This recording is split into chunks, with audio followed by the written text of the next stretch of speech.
Hello guys, magandang araw po sa inyong lahat.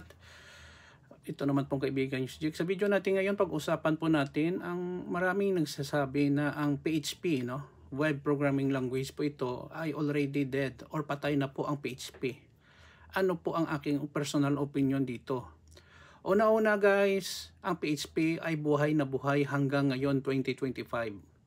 Marami pa ring estudyante, developers ang gumagamit ng PHP. Maliban lang siguro sa mga ibang sitwasyon sa mga enterprise application na karamihan pa rin na ginagamit ay Java, C# at kung ano-ano pang programming languages. Sa mga schools hanggang ngayon, sa colleges at universities sa iba't ibang bahagi ng Pilipinas, karamihan pa rin po na tinuturo na programming language for web development ay ang PHP. Bakit po? Una-una guys, ang PHP ay madaling matutunan. Hindi po ito nangangailangan ng mataas na specification ng computer. Browser lang, kahit hindi ka online, may SAM ka lang, makagawa ka ng program.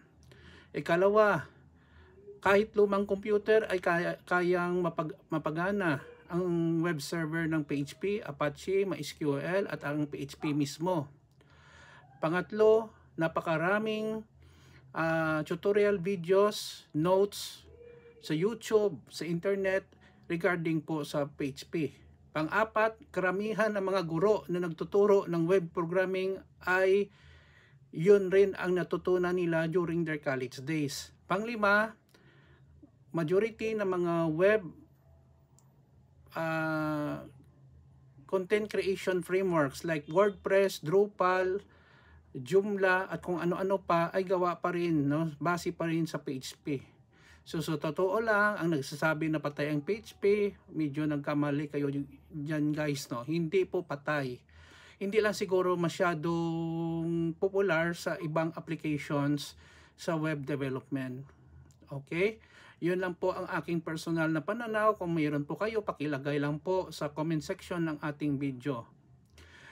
Maraming salamat sa inyong pag-follow sa aking Facebook page at saka sa YouTube channel at sa inyong panonood. Ito naman pong kaibigan nyo si Jake. Paalam guys, kita-kita po tayo sa sunod na video.